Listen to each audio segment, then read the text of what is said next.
Oh, hello, Yoga 108 seekers and sages. Thanks for being here today. Thanks for following. I am joined by Jenny Keaton, who is a yoga teacher at Yoga Squared, one of my advanced yoga teacher training graduates, so proud. And she works at the Integral Brotherhood with folks who are working through issues of addiction. So I'm welcoming her today, and I want to hear from her some things about mental health and addiction, because I feel like these current times are certainly bringing that conversation to the forefront.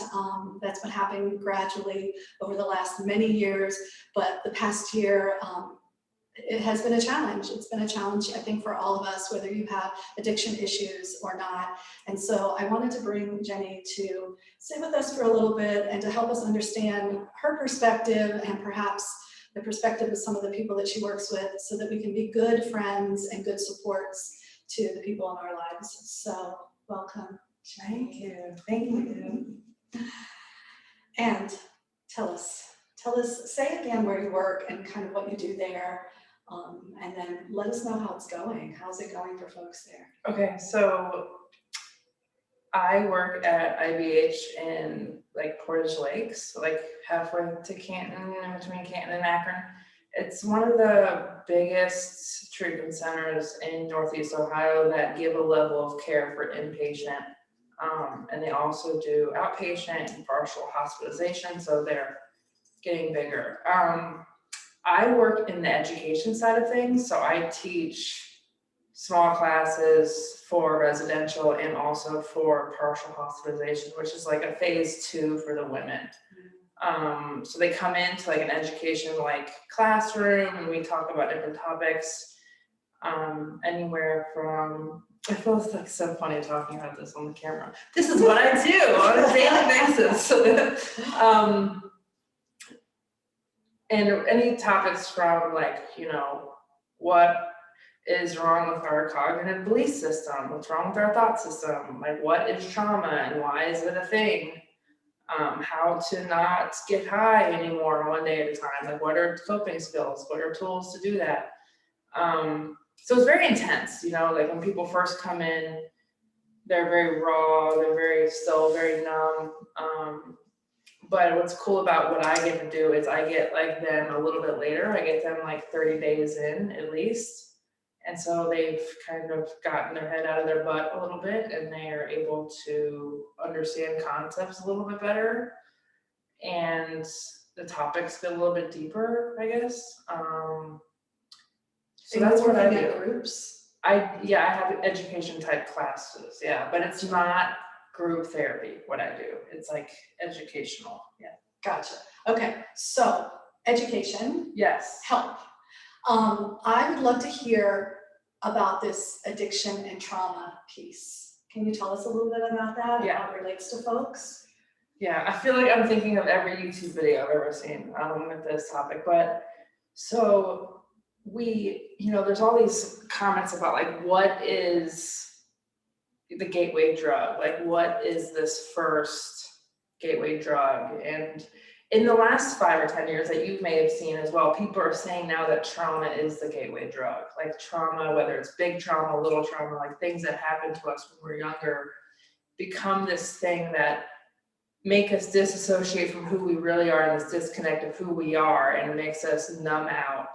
And it's usually, at least in these scenarios, in my scenario, it is drugs. Gotcha. So because we are traumatized either once or forever in our childhood, we start to act out in this way of, I don't want to feel this, so I would rather do this. Because Jenny, I'm thinking, we talk about capital T and little t, right? We have big traumas and then we have smaller, more life traumas. And so we could relate to that. We all have our own experiences on that continuum. And so I'm hearing you say the addiction is sort of the same thing.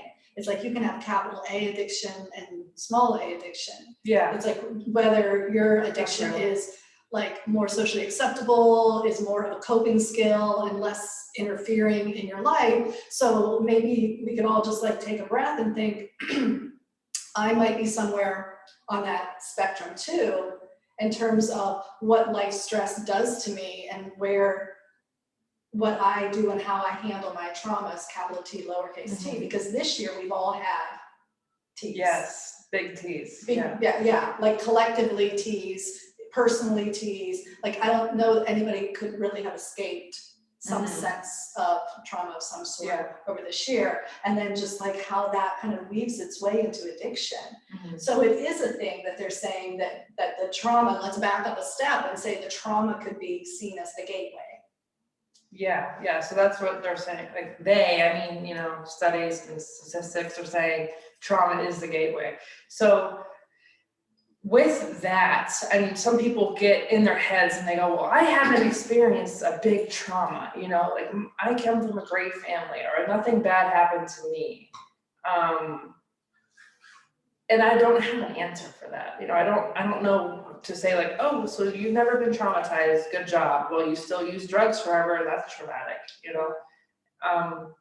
and that's so, not sensitive to say that, but that's how I feel inside. Like using drugs and alcohol as an escape for years at a time is traumatic. And so coming into this last year of the pandemic, like my personal therapist said this, where she's like, well, Jenny, everybody's coming to me right now experiencing trauma from this pandemic. I can't even watch TV or a movie to where people are touching their face or sneezing or getting close to each other without going, oh no, like they're close, stop it, because we are like triggered by like this traumatic event that's going on in the whole world. And it's a weird thing, when people use it as an excuse, like, oh, I've been traumatized. And I'm sure I've done this at some point where it's like, well, I have this that's happened. So this is why I act this way. And it's not that I personally admit that. Like, I have been traumatized, so please don't treat me like this, but it's like, it's subconsciously like I shut down because I've felt this way before, so I don't want to feel this way, so I'd rather shut down. And yeah, I think that people have done that too. Yeah, I think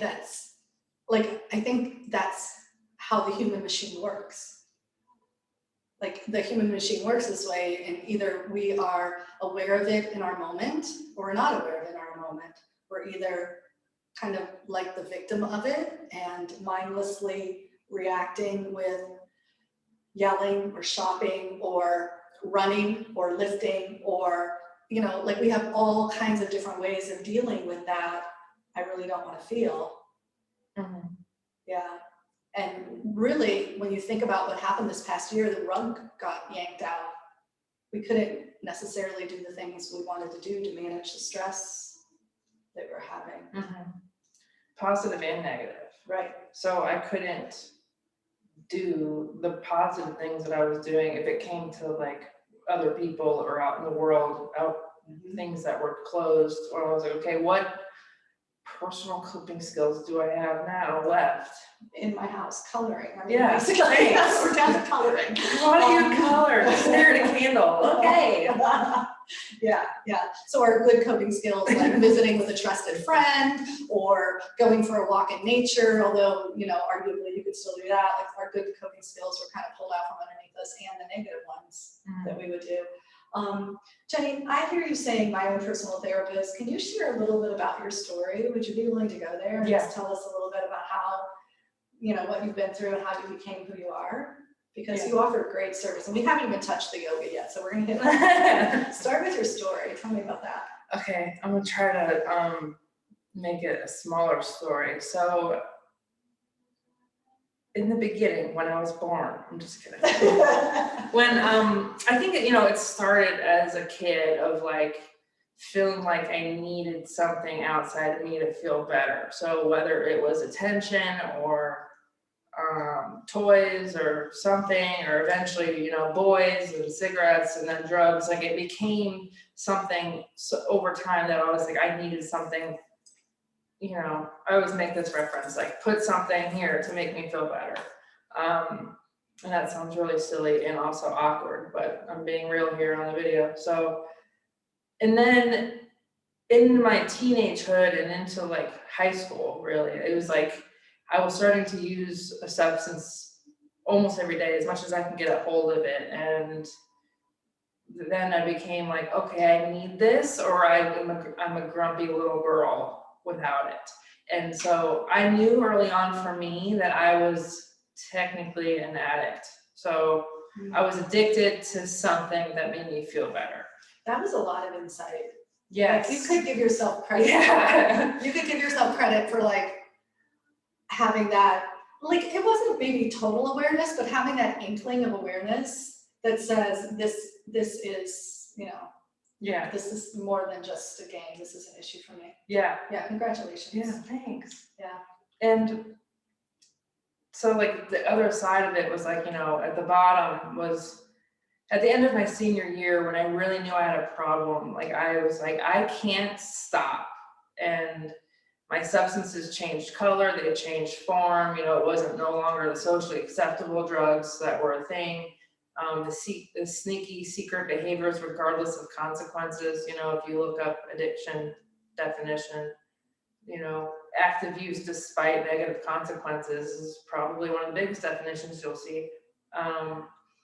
And then it became like a spiral of, okay, what can I get my hands on? Like when people say like drugs of choice, like I didn't care, that was my choice.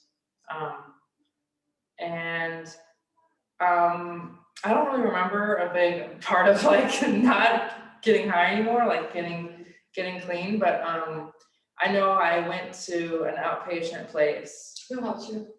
Who helped me? Who reached out? I feel like my parents both were like, we're worried about you, but they didn't know the resources. And I think that's a big part that's important. Like my parents didn't know the resources that were available. My parents didn't know about the place that I work at and how that was available through Medicaid insurance. So my parents were worried. The people in the church that I was involved with, I think that's important. They were worried. And I mean, there was concern, but like, I didn't really know, like everybody around me was concerned, but no one was like, hey, let me force you into help. No, let me help you into help. Like I kind of had to like land into that. Okay, so what I do want to point out though is that parents are ordinary people and like church groups are ordinary people. Mm-hmm. And so when you say that, I realize that I'm an ordinary person and you're saying, let me help you get help is one thing that ordinary people could maybe say to someone that you saw spiraling. Yes. Because it would be really nice. Like, and we all know that you can say, hey, let me help you. And people will say no. Yeah. And part of the addiction, part of the spiral is not receiving that help. But I feel like I'd feel better if I just maybe say and offer like out loud. Mm-hmm. Yeah. So go ahead. Yeah. And I don't know, like, excuse me if I'm wrong about any of that, but I don't remember anybody saying, let me help you. Gotcha. It was just like, hey, it was just like a lot of bitching, excuse me. Just like mean, like, how dare you do this to your family? How dare you make us drive you around and do this for you? It was a lot of blame, pointing fingers, shaming, ignoring the problem. Like, I think parents that loved me still didn't know what to do, in that regard because they felt powerless in their own way. So it was actually like public information that got me to a place to where I could find people like me, which was a flyer on a public bus that I called. Really? Yeah, that's what was like, hey, where call were this you number. going? I think I was coming home from group to go home on the public bus, and I saw like a 12-step helpline. Wow. And I took a picture of it, and I eventually called it. Yeah. Wow. So public flyers really helped save me, and that's why like I get kind of it's mind-blowing now, but like at the time it wasn't that big of a deal to me. Now that flyer changed my life. So I think any sort of public information helped me, and then finding that group, and then eventually learning that I didn't have to use one day at a time with the help of that fellowship. And that was 10 years ago. Yeah. And there's, doing this, like this filling up of the void. And then you say, with the help of that fellowship, like that fellowship helped you with the void. Yeah. Until you could take those first steps on your own. Something brought everything in the choky spot all at the same time.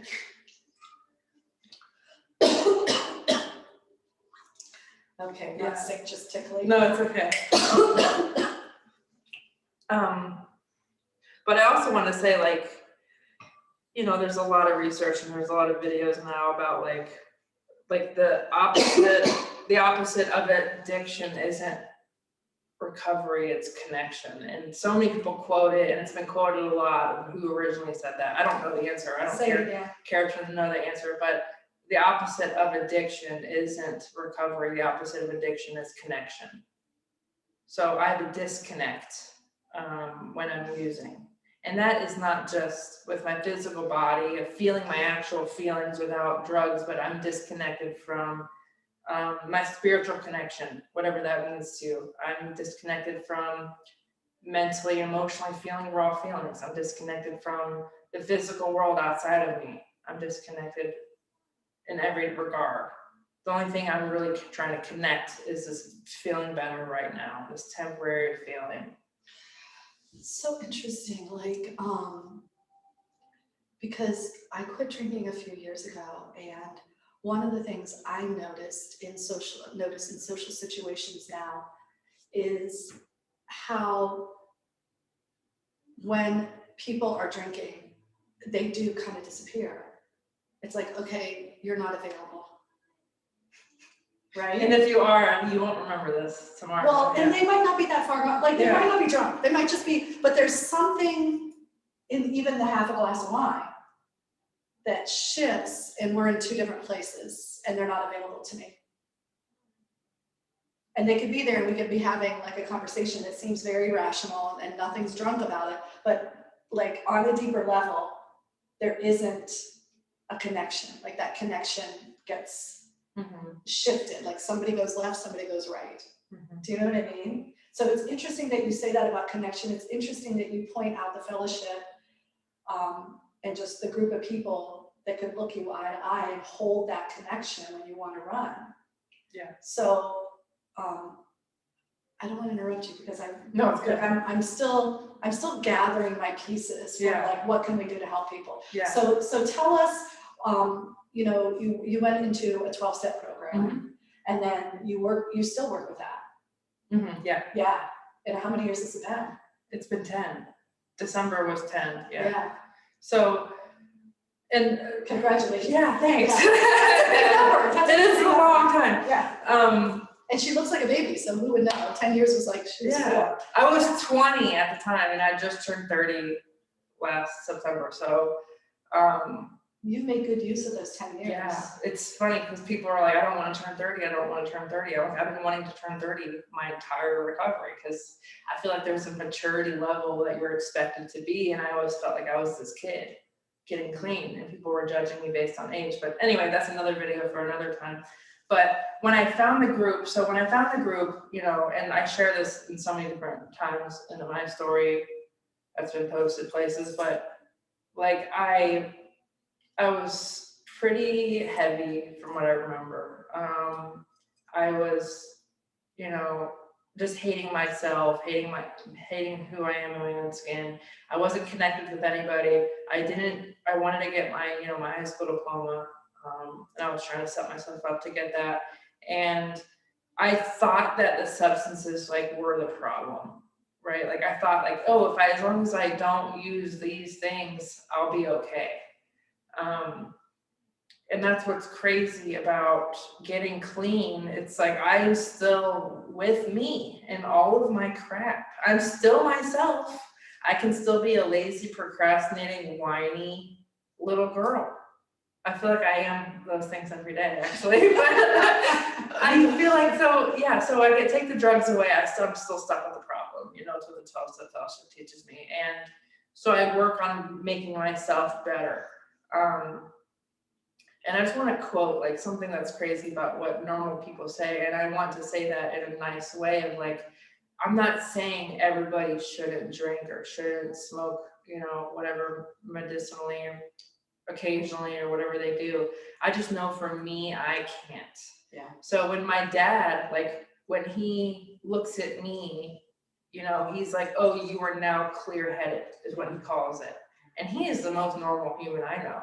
Like in his 50s, does what he wants, you know, it doesn't affect him. He doesn't have huge consequences, you know. And rock your life, Dad, you can do that. But he looks at me and says like, "Oh, you're clear-headed." And he like, you know, he looks at my fiance and says, "Oh, he's clear-headed." Like, "Oh, so-and-so isn't clear-headed." Like he quotes that. And I'm like, "Yeah, you're right. I am clear-headed and I can be a normal person." But I fought that so bad back then, Tracy. Like I didn't want to be clear-headed because then I would be stuck with me. And I think that's what people struggle with is, oh, if I let go of this behavior, I'll be stuck with me.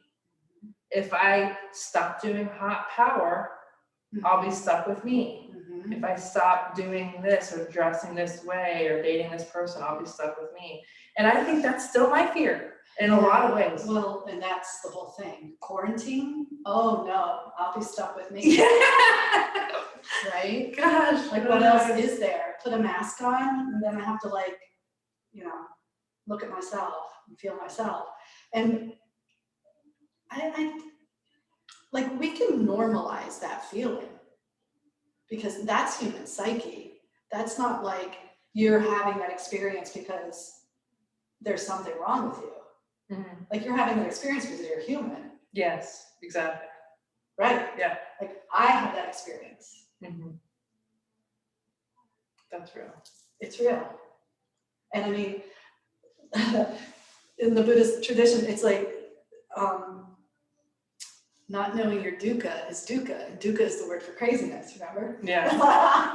And it's like, we all, like the human machine is just dukkha. And not knowing your dukkha, well, that's your dukkha then. So if you think like, oh no, I'm fine being with myself, either A, you might have worked on it.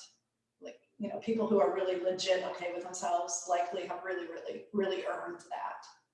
Because why would a soul be here working a human experience if they were already at that point of mastery? You know, like maybe very few, like say, even Eckhart Tolle came as a mere mortal and had to have an enlightenment experience. So, you know, so yeah, so like we can normalize that idea that we don't want to be with ourselves. And then maybe everyone just has like a tolerance level. It's like where you can tolerate a little bit of it and then you just run for the exit door, and then you learn to tolerate a little bit more before you run for the exit door, and then the exit doors are really, really damaging, so you can't run for the exit doors, so then you have to like just do it. Yeah. You know? And like when you say, Dad, live your life, do your thing, it's like he's finding his own place on the continuum and his own way of using whatever, you know, is life, and so are you. Yeah. It might not be the same answer for everyone, but when I think about like it is so much easier to take like obviously the easier way out. Like it is so much easier to dump down in a pose. Yeah. It is so much easier to just go to bed and not care. You know, it's easy to stay in this job that you don't like, or stay in this relationship you don't like, or whatever it is. you know, sweatpants. Stay out. Or even like stay in a scenario that is just comfy, you know. And I think about this every time like I do something, like if like this, for example, like I'm like, oh, I'm scared. I don't want to do it because what if whatever happens? What if the worst thing happens? You know, that my laugh is captured on video and people replay it over and over and make a video out of it. That would be cool. Somebody do that. Yeah. Somebody do that. Send us viral. Yeah. Or if, you know, I don't want to do the work because it's work and it's scary. But I say this, even though I hate saying it, I hate really believing it, but I've never done a little bit of work and been like, I don't like the result. You know, I've always appreciated the result at the end. The work sucks. I don't want to do the work, but I like gently push myself, like, Jenny, you've come so far, just do a little work and get this, you know. On really hard weeks where I'm emotional and I don't want to, and I'd rather take an easier, softer way, I'm like, you're here for the work. You're here you know, to get in the arena or whatever they say. Like, I'm here to do the work. So I'm like, okay, I do my therapy appointment. I do this. I get on my mat. I show up. I get honest. Tell me about your yoga, because you've mentioned Okay. yoga a few times. You've drawn a lot of really beautiful analogies. So When did yoga enter? So yoga entered, and it's funny to think of it, is yoga entered in the very beginning in 2010 when I was trying to get clean, and I got on YouTube, some random YouTube, you know, and tried it. And I was like, that was cool. Like, I didn't really have a big, like, that was awesome. You know, I don't remember. I remember trying it on YouTube and like in a private way, like not telling anybody about it, you know. I don't think Facebook was super big back then that I remember. And then I did it a couple times. Like, it was like this thing that I tried. And then eventually when I got clean and then a year or two went by, I went to a studio.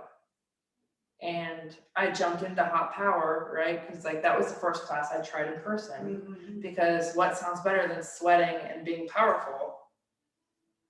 And yes, I want to be these two things. Or worse. Yeah. And you know, I was eating like crap, I was chain smoking, and I showed up in my, you know, cut off flare pants, you know, those ones that flare out. And I was like, okay. And I remember like hating it and loving it at the same time, which is how a lot of us fall in love with stuff, right? And then I kept going back, and then I think it was a year or two later, I took my 200 hour through that same studio. Yeah. But over time, so like, yeah, I love power. I like doing medium level / power flows at home with the heater on. You know, I like that sense of it's hot in here, it's warm in here, I'm moving fast, it's one breath, one movement. But something happened in the last few years that, I don't know if it was advanced training that just hit me in the head with it. Probably, actually. It's probably your fault. But I started to appreciate the slower flow, like slower classes, slower movement, the yin, the held poses. And that was hard for me at first because I don't like to stay still. I like to move and get things done. There you were with yourself again. But you see on the continuum, like it didn't happen until you were ready to slow down and look a little bit deeper. Yes. So that's fascinating because for me, like that idea of growth consciousness is the whole point, you know? It's just really beautiful. It's beautiful to hear your story and to look at how far you've come. When did you start working with people with addiction?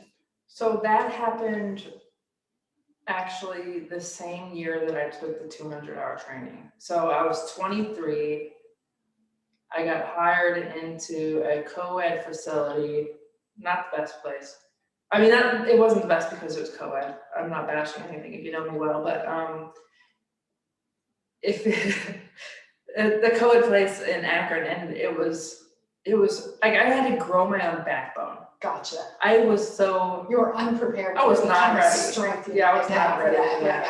23 is hard. I was super sensitive, and I mean, I still am, but I was just like, I took everything personally. You know, if these people didn't stay clean, or especially the early overdose deaths that were happening around that time. So like I grew like a spine pretty fast in that, and then I got hired where I'm at now 5 years ago, and I've been there since. And I've tried to like venture in other dynamics, like I flirted with the idea of developmentally disabled space for a second. I've flirted with the idea of going into a hospital. Gotcha. But there's something about working with people that just come in kind of broken and being so attached to this disconnect, because that's what I relate to. Yeah. Well, one thing I know, and I know this from, you know, watching you teach, watch you interact with people, is that you're captivating. Like there's an honesty and a truth from you that grabs people by the heart. And so if anyone's really going to reach someone, it's going to be you. So I'm sure that you're very good at what you do. And that whether you get the appreciation or not, It's like one of those feedback loops where a part of the problem is that the appreciation doesn't roll back, but like the appreciation would come 10 years from now when they can look back in a perspective, or you may never hear the appreciation, but there's a sense of purpose, I sense. Like I feel like there's a sense of purpose in what you're doing and that you're very gifted at it. So you see that. Thanks. Yeah. Something else I was thinking about when you're quoting some of the books and some of the authors is like, where is it in the sutras that says like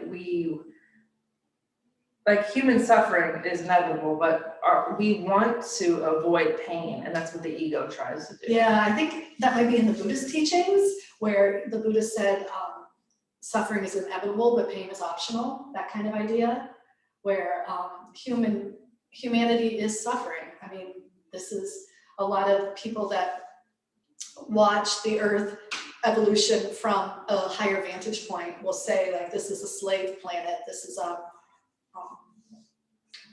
punishment kind of, you know what I mean? Yeah. Like we're here to work off our karma, to learn our lessons, and there's something about that includes suffering, and there's something about that includes suffering that is inevitable for us as souls. And it's really easy, especially in the social media era that we live in, to look at these people and to have people that look really perfect. And it's so super easy for someone to say, well, you don't know what they're silently suffering with. But it's almost like it's just deeper than that. You know what I mean? It's like the humanity that we have that we're dealing with really is inescapable, and it will never be seen on social media, but it's happening in the heart and soul of people. But how we deal with it determines whether we appreciate the growth opportunity and can alleviate our own pain through the joy of the learning experience and kind of keep things in perspective and support each other. Otherwise, yeah, that's what's happening. People don't have ways to connect and to support themselves through another, to find their own support. And without that connection, it is nothing but suffering. And then there are going to be exactly what we've seen this year, like just a really concerning mental health crisis, addiction, suicides. I know, like even comparing my own life experience, and if you're keeping tallies of suicides between my own life experience and my children's life experience, like that one generation later, they're living a whole different experience. And, even on a societal level, public shootings that were never a part of my conversation growing up. So what's happening this year, and what do you see at IBH, and what do you hear in your classes from people? Like, what kind of insight do you have for what's happening this year? So from what I'm seeing, and also from my own experience mostly, is, and I've heard people share this too at meeting level, is it's really hard for people to get sober, get clean, when their biggest coping skill, which is in-person meetings, being closed. So everything is on Zoom, and that's awesome that things are on Zoom and that things are online, but so like that person-to-person contact, that first meeting, that first handshake, that first hug isn't there. And then people aren't going to as many in person because they can justify, rationalize why they can't stay home. So then they're not meeting people in the fellowship. They're not meeting these people that can help them and be a cheerleader for them, bring them along and say, this is what we do here, this is how we stay clean. And also to contact when you need them. Yes. So then they're not meeting them, and then they can't call them. Right. And so sometimes, especially where I work, we give them random numbers, and we go, hey, call these people. They want to get to know you. They know that there's random people in treatment that need people to reach out to. And as scary as it is to call somebody that you just met, it's even weirder to call you and be like, hey, your number's on the wall. How are you? I'm in treatment and my life sucks. What do I do now? And then it goes back to this old timer mentality, which is you did what you did for the drugs. Why don't you do for you what you need to do for your recovery? So you'll do anything it takes to grow. But when you're terrified, it's hard to be like, I am willing. So it's harder. There's a whole energy matrix that has to be reconstructed from that collapse. Like to have the inner strength to stand up after that and to stay on your feet, like that just doesn't happen overnight. Yes. It's like a toddler learning to walk, like they keep Exactly. falling down and have to get back up, and there needs to be a couch, and there needs to be a table, and there needs to be a human hand, and somebody needs to kiss the boo-boo, and like all of that has to happen, that whole process. It's a really good metaphor. Yeah. And then the other part, from what I'm seeing from my personal experiences, you know, when I was using drugs, I had a habit over time. I had, what's it called? I do the same thing over and over. I've created a pattern. Yes. I created a habit. Like, new habits are built in so many days, they say. So when I got clean, and in the last how many years, I've created this habit: hang out with these people, go to these meetings, do these things. Hang out with these people, go to meetings, do these things. So when COVID swiped everything, and it was me at home, I'm like, oh wow, I'm learning to slow down. This is actually a really great thing. But then weeks and months went by, and I was like, oh my gosh, I don't have the same habits and the same people and the same things. Now I'm like, you know, my brain goes back to, you know what sounds easier than being alone? Getting high. You know, like the thought came up. And that's normal for anybody, I think, for when you quit something and you still think of it sometime. So I want to say a decent amount of people, I don't have numbers, but a decent amount of people with okay clean time got high again because of whatever happened. They made excuses and stopped doing the things. You know, they stopped doing these things.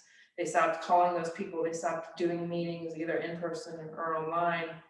And they did the easier way out, which is, you know what, I'm already at home, why not? My brain tells me I should get high because this is what I used to do when I stayed home. So it took away the biggest tools that people had in their biggest habits. Like, people said this when the gym's closed and the studio's closed. Yeah. I'm used to going to the studio, I'm used to going to the gym, and that's one of my big coping skills. Now what do? To buy weights online, like the price went up, they were all sold out, and people are like, what do? Lift tables. Like, we were talking about working out, and I told her to lift pencils because I like really light weights. And so like, get your pencils. pencils. Yeah. So yeah, the coping skills, it was harder for people to cope, I think. So it's even harder for people to start something new, which is staying clean, coming out of treatment, when everything's closed. You know, they already don't have rides. They're already I think don't the know pressures, I mean, it's easy to say the pressures from the job changes, people that lost jobs, the people whose jobs kind of morphed into something less profitable or unprofitable, people whose jobs put them at risk for the virus. So then there's the stressor, and you're coming home with that extra stress of that, and all the different political pressures from every direction, and the agendas and the belief systems pressuring. So like families arguing, and people living in the same house discovering that when they're home all the time, maybe the relationship isn't what it could be, or they want it to be, or maybe they're seeing it very differently. Like, there's just, it's a pressure cooker, and there's no escape valve.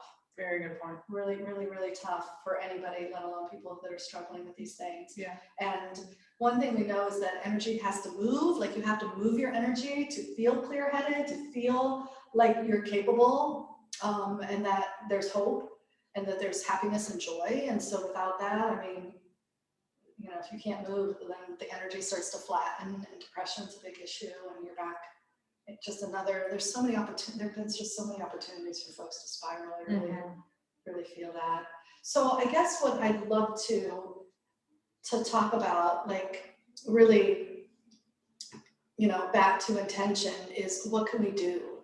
Like, what do we say? What do we do? What is the connection? What is the help?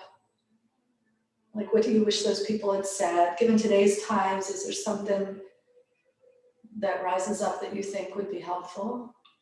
Yeah, and I see it suggested with so many people is continue your patterns and your positive habits that you've already created.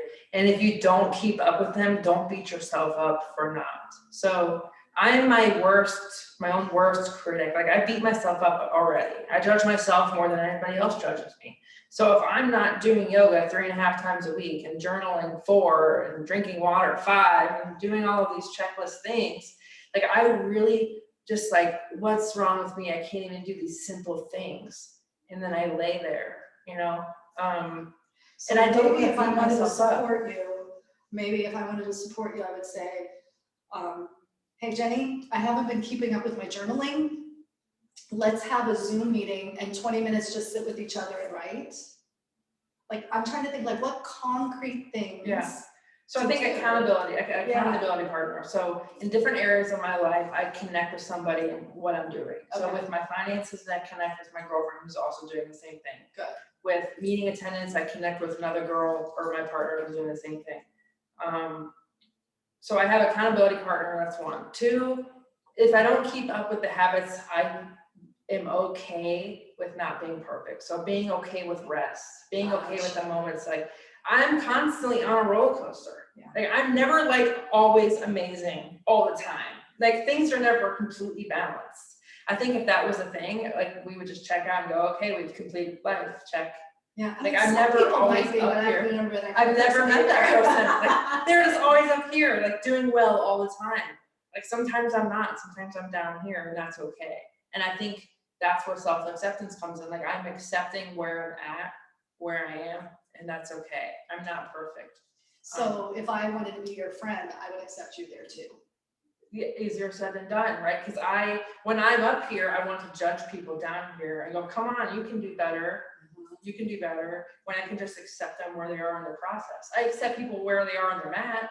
One thing comes off the mat, it's like. Yeah, and I'm really, I mean, my kids will tell you, I'm really kind of at the pushy side of this. When it comes to like wanting to suggest a million things to help you not be down. And I'm not a good phone talker. So if you call me and you have something to say, I'm happy to talk to you. But when all the said things are done, I'm like, okay, peace out. And that's it, it's over. So what I'm trying to get better at is to just be on the phone together. Like that's connection, like being on the phone and not needing to say anything. It's super hard for me, you know? And then like not saying anything as in not saying, let's fix it, not saying anything like asking questions, but just letting the phone be quiet and the breathing just happen. And then, you know, be down here together. Mm-hmm. That's really good. Like I think that's connection. That's what I'm listening for. Yeah. You know what I mean? Like what can I do? Keep talking because this is okay. good. We've got some good ideas. So another thing I noticed that's good for me is not doing something. So if I feel like I'm in this space where I should be up here, I will try to force myself to get up there by wanting to spend money while making a big financial decision. Becoming manic in another way, making big decisions that I'll regret. I don't have any good examples. I think money is the main point of that. So by not spending money and just sitting in this space, I think that helps because some people do that in the real world anytime, even not during COVID. They're like, you know what's would make me feel better? Spending money. And why is it so powerful? Yeah, it is. Even at the grocery store. Yes, even the grocery store. You're so right. So I think not making any big decisions is important in that space. I know when my kids were when I was first divorced, the kids would leave with their dad, and I was like hopelessly lost, and really it was a very, very hard time for me. And I would keep a list on the refrigerator of free things I could do. I like that. And then I had a menu, and I could just go right down like this and go do. That's really cool. Yeah. You've had coping skills for so long, Tracy. Well, I'm old. No. I'm very, very old. But yeah, like, so that it's on the tip of the tongue and right there. Mm-hmm. Yeah. I think having my space clean is important. So if I can't do any other habits because nothing else is open, having my space be clean, that includes my car, my room, my space, my office, my desk. That's huge. And then not making any big decisions that I regret in other regards, like, I don't know, making big life decisions like quitting my job, moving jobs, cussing somebody out at work, or, you know, being nice and kind to other people where they are. My one friend in Berea says this, like, be kind. Like, why can't I just be kind to everybody? Yeah. And I'm You like, feel you're right. great. I don't want to be kind. I want to judge them because it makes me feel better about myself. Yeah, because I'm really down right now. Yeah. It just comes back. And this is a little off topic, so please don't assume that this is my suggestion for people who are really working with mental health issues. But Louise Hay and Robert Holden wrote a book called Life Loves You. It's a very simple little handbook with a ton of small little everyday things to boost your self-esteem. And so it's not anything you want to look at when you're feeling down, because when you're feeling down, all of that stuff is super cheesy and you kind of just want to kick someone, and that can be, less than helpful. But when you are feeling good, to think, when I get down, I don't feel good, like the root of that sometimes is just, I don't feel good about myself. Mm-hmm. And then maybe when you're feeling up is the time to look at some of these simple Yes. little strategies. Yeah. Put Post-it notes on your mirror that says, girl, you're okay. Yeah. Put one on the car that says, you're going somewhere big. It's like we're going somewhere big, full tank of gas. I like that. But just ideas to help you feel better when you're down, but do them when you're up. Yes, I don't put myself in an emotionally triggering situation when I'm not feeling the best. Yes. I recharge my spiritual points before I go around people that may be too much for me. Smart. Yeah. Smart. So really being mindful about who you expose yourself to. Yeah. How about social media? Maybe even being smart about when you pick up the phone for that. Not every day may be the day to look at that. Yeah, I think around the first week of November, I don't know if that week reminds you of anything. I think that time I was like, you know what would be really cool is just that I just didn't go like this. Yeah. Just no scrolling motion. I can look at notifications and get off, or I can tag people in funny stuff and get off, but there's no scrolling. Taking a break from that.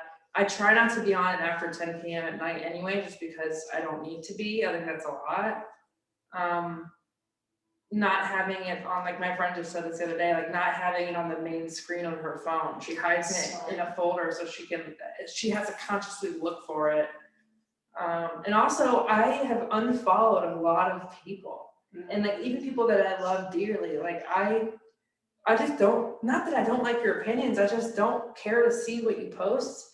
And I like you better when I don't see your posts. Beautiful. And Well I said. unfollow people, and I don't, Well said. I have told some people this to their face and they're like, wow, that's kind of insulting. And I'm like, well, people unfollow me. Okay. And that's okay. No, I have to step in on this way, because I think there's a great deal of maturity and love in what you said. You said, I like you better when I don't see your posts. So what you're saying is, you have my full permission to be who you are, and I like you. I just don't want to see your post. Mm-hmm. I appreciate the New York Times, but I'm not going to subscribe to the 1 million-page newspaper every day. It takes too long. It takes too much energy. Right. But I appreciate what they do. You can appreciate what they do. So it's sometimes the more mature thing isn't to say, I'm getting everyone off my Facebook that I disagree with. That's a very, that's polarity, which has much less maturity than this unity consciousness that says all these ideas are fine. I just need to not drown in them. I just need to be really discerning about how much I expose myself to and how much I look, and all these people, I can like them so much better if I don't see them on Facebook. Yeah. That's great. Okay, so that might help. So that was good. So yeah, I'm following. We have a lot, because the connection, people use social media for connection, and we're saying connection is important, but the quality of the connection is really. I think I literally, in the last year, I have been looking at financial tip pages, weird secondhand finds from thrift stores, and animals. Yeah. And that's what it can be about. It's a little less yogic, but I like the other things. I'm like, oh, look at this. And it's exciting because it has nothing, it's just a side hobby in my mind. It's a side tab. Do you think yoga can sometimes be a trigger? I think Instagram, yeah. Instagram, but it's all photos. It can be a trigger. I want my life to be like yours so much that I feel worse about looking at your Instagram. Yeah. So. And what are you really saying? Well, some of them are do you realize what you're saying? Some of the messaging that comes from things that are quote yoga aren't very yogic. Yeah. But we're a little blind to that because we're it's triggering to be like, I wish my life was better. I will put myself in a bad financial hole just to make my life somewhat look better on the internet, and I know that about me. So so I unfollow some of the yoga pages, but I also appreciate when people write about yoga. I like that. I like when people post a picture and write how authentic and real the practice has gotten and how it's raw and real and not skinny and mini and fruity all the time.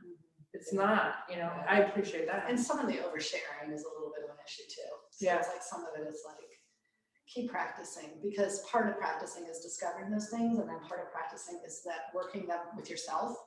Keep practicing. Well, in the meetings, I say keep coming back, which can be an insult. Like you better keep practicing. You just need to come back and practice some more.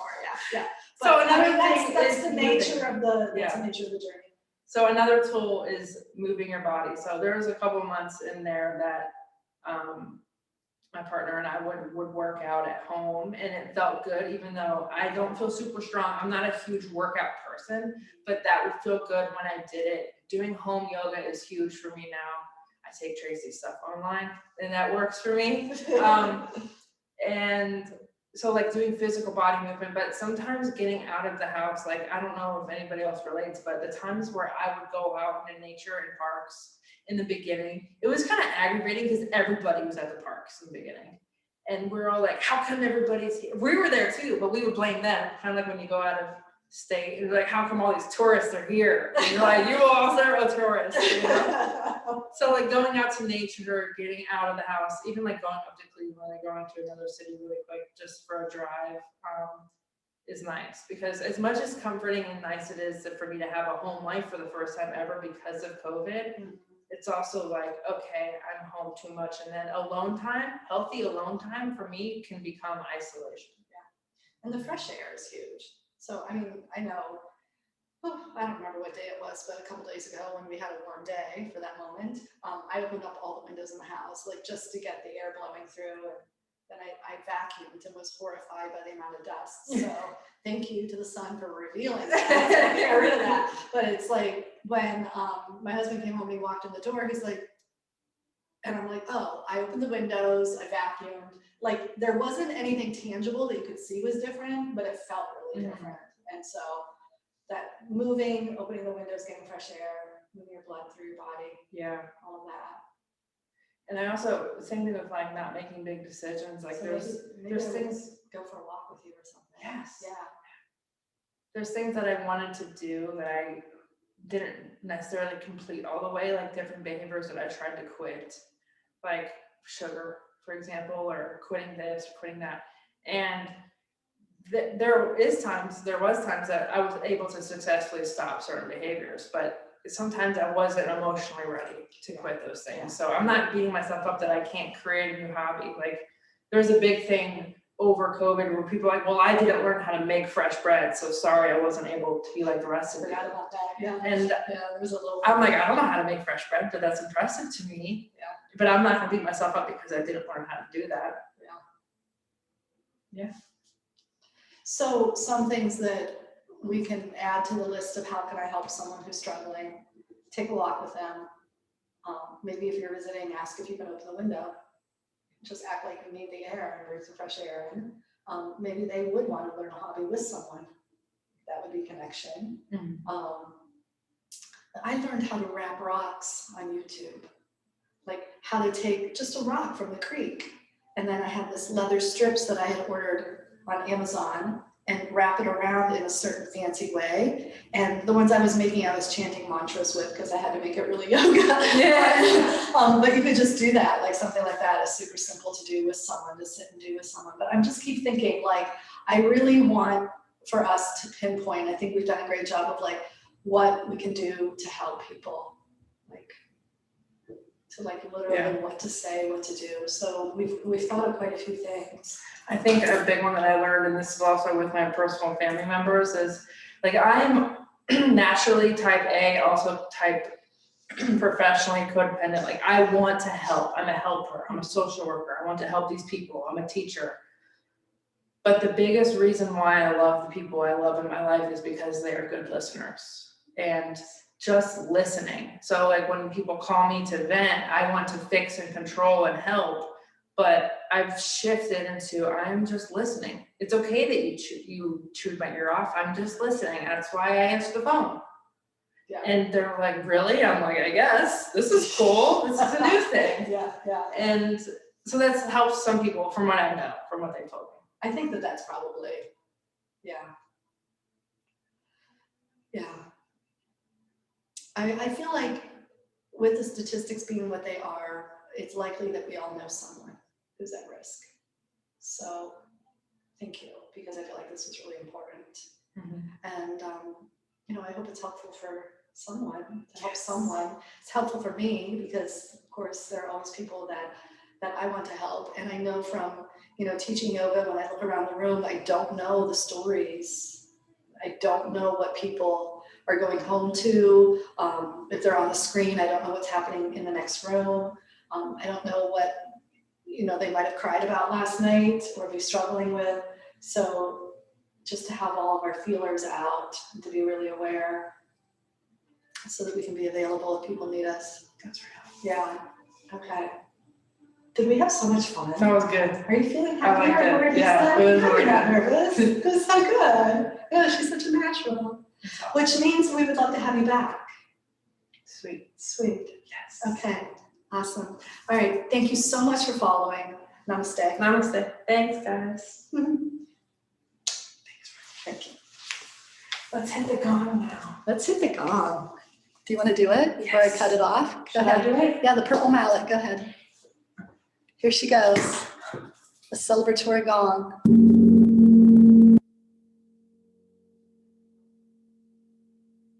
It's the resonance. Do you hear it? Feel it in your eardrums? I see the rainbow. Namaste.